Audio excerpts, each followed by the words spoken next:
একটি কবিতা লেখা হবে। তার জন্য অপেক্ষার উত্তেজনা নিয়ে লক্ষ লক্ষ উন্মত্ত অধীর ব্যাকুল বিদ্রোহী শ্রোতা বসে আছে ভোর থেকে জনসমুদ্রের উদ্যান সৈকতে। কখন আসবে কবি?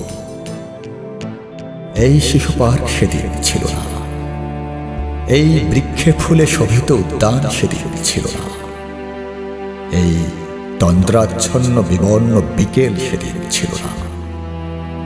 তাহলে কেমন ছিল সেদিনের সেই বিকেল বেলাটি? তাহলে কেমন ছিল শিশু পার্কে, বেঞ্চে, বৃক্ষে, ফুলের বাগানে ঢেকে দেয়া এই ঢাকার হৃদয় মাঠখানি? জানি সেদিনের সব স্মৃতি মুছে দিতে হয়েছে উদ্যত কালো হাত।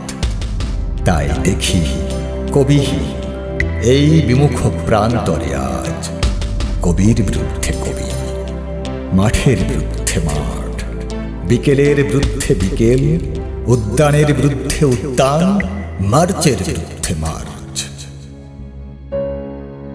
হে অনাগত শিশু, হে আগামী দিনের কবি, শিশু পার্কের রঙিন দোলনায় দোল খেতে খেতে তুমি একদিন সব জানতে পারবে। আমি তোমাদের কথা ভেবে লিখে লিখে যাচ্ছি সেই শ্রেষ্ঠ বিকেলের গল্প। সেদিন এই উদ্যানের রূপ ছিল ভিন্নতর। না পার্ক, না ফুলের বাগান, এসবের কিছুই ছিল না। শুধু এক খণ্ড অখণ্ড আকাশ যেরকম, সেরকম দিগন্ত প্লাবিত ধুধু মাঠ ছিল দুর্বাদলে ঢাকা। সবুজে সবুজময়, আমাদের স্বাধীনতা প্রিয় প্রাণের সবুজে সে মিশেছিল এই ধুধু মাঠের সবুজে।